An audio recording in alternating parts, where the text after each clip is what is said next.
Okay, we are ready for sum and difference identities, and so I have them printed on your worksheet, but I'm going to go through them. Of course, we're in an online environment where you don't have to memorize, but it is really good to get familiar with these. So I'm going to show you how, if you did have to memorize them, or if it was more convenient just to have them quickly, at quick recall, how you can kind of put them together. So on your worksheet you have them, but this is one thing you can notice. With the sign, sum means plus, difference means subtract, identities, it goes like this. The sign ones go sine, cos, cosine. Sine, cos, cosine. And for the sine wave, the physical sign plus stays plus, and the physical sign minus stays minus. So it goes like this: sine, cos, cosine. Sine of the first one, cos of the second one, cos of the first one, sine of the second one, and the sign is plus, so it stays plus. Right here it's going to go sine, cos, sine of the first one, cos of the second one, cosine,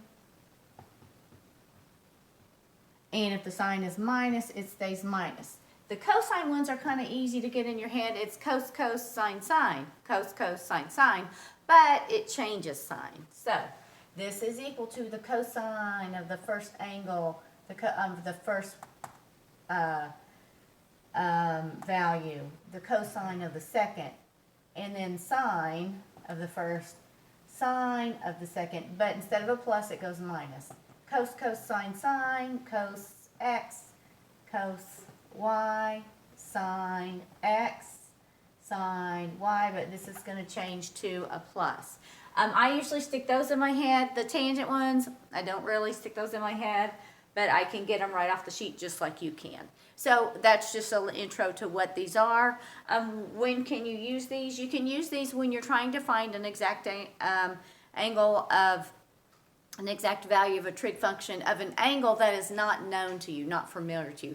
So that brings up the question, what are known angles? Known angles are what we consider to be the ones that we're very familiar with, that we see on the unit circle. Those are known angles. So for instance, any of the pi over 6s or pi over 3s or pi over 4 angles would be known to you, or 30, 60, 90 degree angles. All of these are familiar to us, okay, that we are used to on the unit circle. Okay. So those are what I'm calling known angles. So that brings us to number 1, which says rewrite the given angles into the sum or difference of known angles. So if we have 75 degrees, so we're not applying this formula, but we're warming up to it. These are the known angles, right? 30 degrees, 60 degrees. Oh wait, that's not right, is it? This is 60 degrees. This is 90. 120, and so on, and this is 45 degrees and 0 degrees. These are the known angles. Okay, so if we have 75 degrees, this is number 1. It is not a known angle, but can I rewrite 75 as the sum or the difference of two angles that I do know? Well, let's see, 75 is equal to 30 degrees plus 45 degrees. I can think of 75 degrees as the sum of these two angles, which I do know. They do appear on the unit circle, and I am familiar with their sine and cosine. So that is what we're thinking of doing in these first few problems. The second one, 15 degrees. Could we rewrite 15 degrees into the sum or the difference of two angles? I could write 15 degrees as the subtraction, the difference of 45 degrees minus 30 degrees, and that would give me 15. That would work nicely. Number 3 is, can we find known angles on pi over 12? If we look at pi over 12, all right, now let's discuss radians, because I was doing this in degrees. Now let's go to radians and say, okay, what if this was in radians? Because we also know that. This would be 0 radians, also coterminal of 2 pi. Pi over 6, pi over 4, pi over 3, pi over 2. If they want me to come up with pi over 12, what would pi over 12 be? It'd be halfway between 0 and pi over 6. It'd be in here. That's not known. I'm not familiar with that. But can I rewrite pi over 6 into something that would work? I bet you I can. Let's think. What is pi over 6? Let's think of pi over 6 with a denominator of 12. I'd have to multiply this by 2 and this by 2. That would give me 2 pi over 12. Let me do the same thing with pi over 4. Times 3 would give me 3 pi over 12. Let me do the same thing with pi over 3. Times 4 would give me 4 pi over 12. So pi over 3 is the same thing as 4 pi over 12. Pi over 4 is 3 pi over 12, and so on. So if I needed to find pi over 12 and I wanted to rewrite it as the sum or difference of angles I did know, I could choose to rewrite this as 4 pi over 12, which is the known angle of pi over 3, minus 3 pi over 12, which is the known angle of pi over 4. And that works nicely. That would give me pi over 12. Number 4, could we come up with 5 pi over 12? 5 pi over 12. Where is 5 pi over 12? Well, it's going to be in here somewhere, which is in the middle, in between two known angles. So could I come up with a sum or a difference? By the way, there are many different ways, many different combinations of known angles that would give you this. I'm just going for kind of the most straightforward ones, the ones I can find. So if you can find a combination, a sum or a difference, doesn't matter which one, of two known angles, like maybe you want to use 135, which is on there, minus something else, to come up with 75, you can do that. That's okay, and you'll get the correct answer when it comes time to using these. So by no means are we restricted by the ones that I'm finding.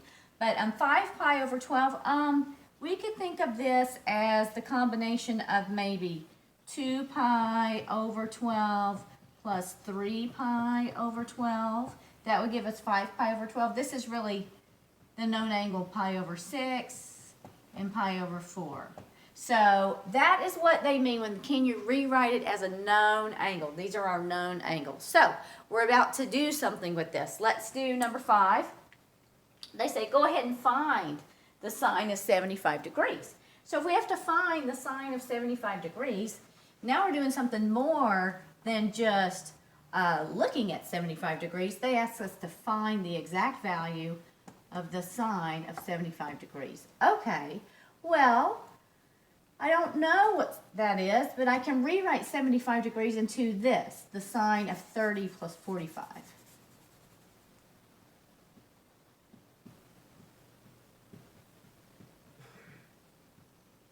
Okay, and so then I can just apply one of these sum or difference formulas. So let's do that.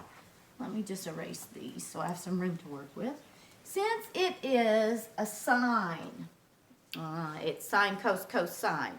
That's how it is. I mean, you can use your formula sheet. You don't have to memorize these, but since it's sine, I know it goes the sine, oops, that didn't work out. Okay, this is equal to the sine of the first thing right here, this one, sine, cos, cosine. And the sine stays the same. It's still going to be plus. So it's the sine of 30 times the cosine of 45 plus the cosine of 30 times the sine of 45. I'm just directly applying the sine of x plus y formula right there. So then I go to my unit circle and I fill in the values, and I know all about these because I'm familiar with the unit circle. So since this is talk of degrees, let's write this as 30 degrees and 45 degrees.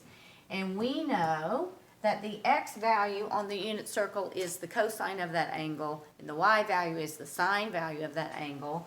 And so let us go ahead and write down what these are.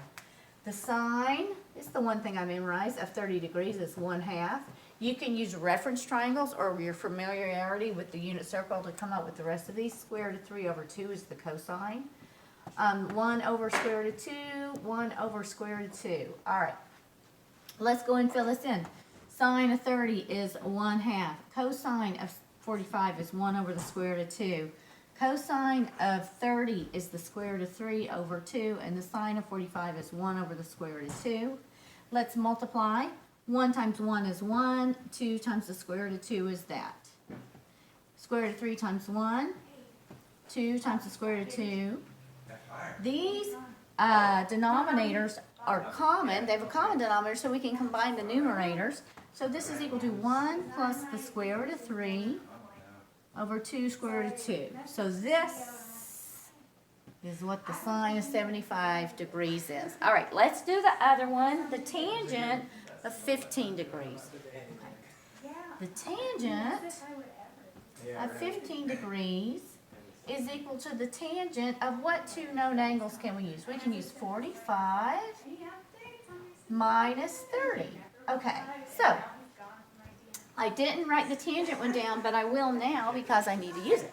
So if I'm going to use the tangent of x minus y, by formula that's equal to the tangent of the first angle, 45 degrees, minus the tangent of the second angle, 30 degrees, over 1 plus the tangent of the first one times the tangent of the second one. All right, what does tangent equal to? Tangent is defined to be, tangent of some angle is the sine over the cosine. So let's go ahead and figure out what is the tangent of 45 degrees and what is the tangent of 30 degrees, and then we can just plug our numbers in.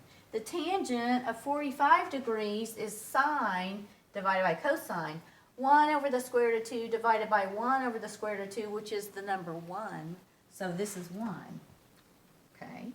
The tangent of 30 is sine over cosine. 1 over 2 divided by square root of 3 over 2, and we can simplify that. You could keep, change, flip that, and the tangent would be 1 over the square root of 3. 1 over the square root of 3. All right, so let's plug these numbers in. This is equal to the tangent of 45 minus the tangent of 30, 1 over the square root of 3, divided by 1 plus the tangent of 45, 1 times the tangent of 33. And then we can just simplify this complex fraction. I will do it up here. Okay. I'm going to copy it down. But sometimes complex fractions freak people out, and I don't want you to be freaked out. So it goes like this. 1 minus 1 over the square root of 3 divided by 1 plus, if I multiply 1 times this, I get 1 over the square root of 3. This might be the answer in the back of the book, or they might have cleaned it up. So I'm going to clean this up just by multiplying through by the denominator that I see, the common denominator. I'm going to multiply through by the square root of 3 over the square root of 3, and it will distribute to both terms here. When I do that, square root of 3 times 1 is the square root of 3, minus the square root of 3 times 1 over the square root of 3 is going to be a 1. The square root of 3 times 1 is the square root of 3. 1 over the square root of 3 times the square root of 3 is going to be a 1. So this is the simplified form, and that is what the tangent of 15 is. Now the next two problems on your sheet are much sort of easier because they are in a format. So if we look at number 7, it says the cosine of 102 times the cosine of 12 plus the sine of 102 times the sine of 12. Now, if you just look at that, you'd be like, what on earth? How am I supposed to know that? Those are not known angles, and they are not. But you need to get familiar with these little identities because if you recognize cos, sine, sine, you're like, oh, that's an identity I've heard of. That's cos, sine, sine. It's one of the cosines. And so this particular one, number 7, the cosine of 102, the cosine of 12, the sine of 102, the cosine, the sine of 12. You say, oh, wait, cos, sine, sine. This looks like cos, sine, sine, but it's got the plus in it, right? So we're looking at this formula. So let's back this out. This is really the cosine of the first angle, 102, minus the second 12 degrees. This is really the cosine of 102 minus 12, the cosine of 90 degrees, and that is a known angle. That is this angle right here. The coordinates of this point are 0, 1. The cosine is the x. This is equal to 0, just like that. So the next one is very similar. Number 8, they said, okay, they gave us cosine, cosine, sine, sine. Only number 8 is the cosine of 32, cosine of 13, minus the sine of 32, times the sine of 13, cos, sine, sine. All right, cos, sine, sine. This is a cosine. It's got a minus, but that's the one where they're being added together. So we can back this out of its equations. So this, we recognize, we match this identity with this identity, and we say, oh, well, this is equal to the cosine of those two angles added together.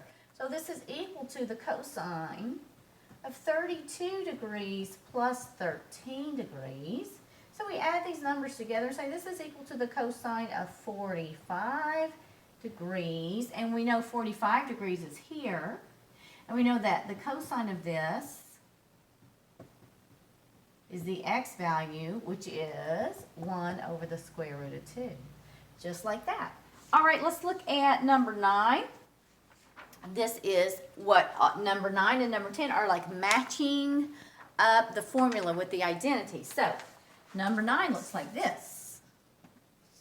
The tangent of 11 pi over 12 minus the tangent of 3 pi over 4 all over 1 plus the tangent of 11 pi over 12 times the tangent of 3 pi over 4. Now, I don't have this on the board, but you have it in front of you on the sheet. Look at the tangent options that you have, the tangent of x plus y or the tangent of x minus y. The tangent of x minus y in the numerator has the tangent of the first angle minus the tangent of the second angle over 1 plus the tangent of the first times the tangent of the second. So this is the difference angle. This is equal to the tangent of the first angle, 11 pi over 12, minus the second angle, 3 pi over 4. All right, we have to subtract these. So I need a common denominator of 12. This is the same thing as the tangent of 11 pi over 12 minus times 3 gives me 12 times 3 gives me 9 pi. All right.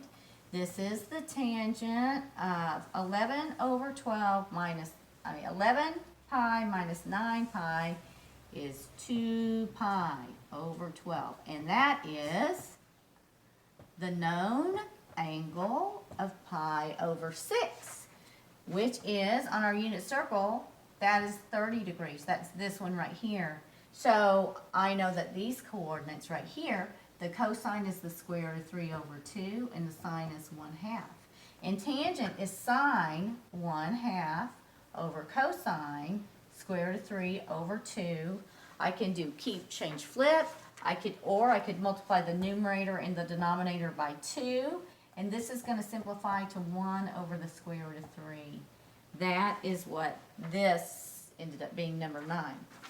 Number 10, and then we'll take a quick break, is the cosine of pi over 6, cosine of pi over 3, minus sine, sine. Cos, sine, sine. This is a cosine one. If it's got a minus in the middle, then we're adding the angles together. It's this one right here. So what we have here is that the cosine of pi over 6 times the cosine of pi over 3 minus the sine. This is matching this. And so this is equivalent to the cosine of the first angle plus the second angle.